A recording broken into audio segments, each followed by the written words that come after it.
Benvidos á Corte do Director, hoxe imos a falar de O Soldo do Medo, ou que ven sendo a primeira película de Fast and Furious, ou como se pronuncie.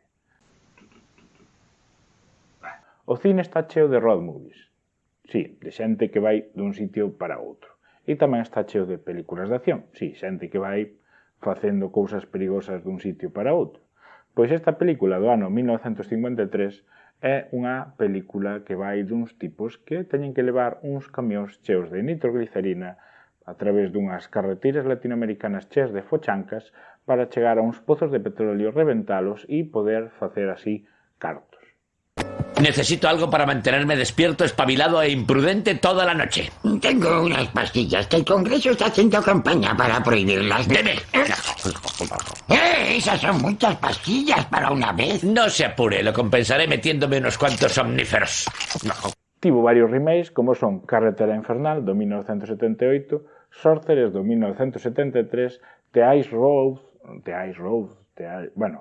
A Carretera de Xeo, do 2021, con Liam Neeson vengándose nunha carretera xeada. Sí. Temos escenas super tensas onde os camións poden reventar en calquer momento, erros nos avisos entre os camións porque hai problemas na carretera. É que o mellor deste filme son os recursos narrativos que utiliza para sentirte tenso todo o rato. Hai un momento da película na que están no medio de un montón de lama e os camións non andan e poden estoupar, entón os tipos recorren a esvaren, pero claro, cortando esos, os camións que veñen detrás van ter o camiño peor, e bueno, un pouco así todo o rato.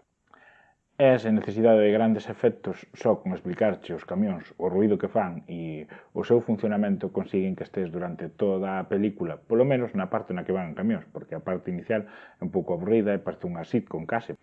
Non ten un gran desembolso de efectos especiais, pero todo iso vese compensado coa tensión que demostran os actores, coa tensión que demostra a cámara e como iso pode estoupar en calquer momento, porque pode estoupar en calquer momento.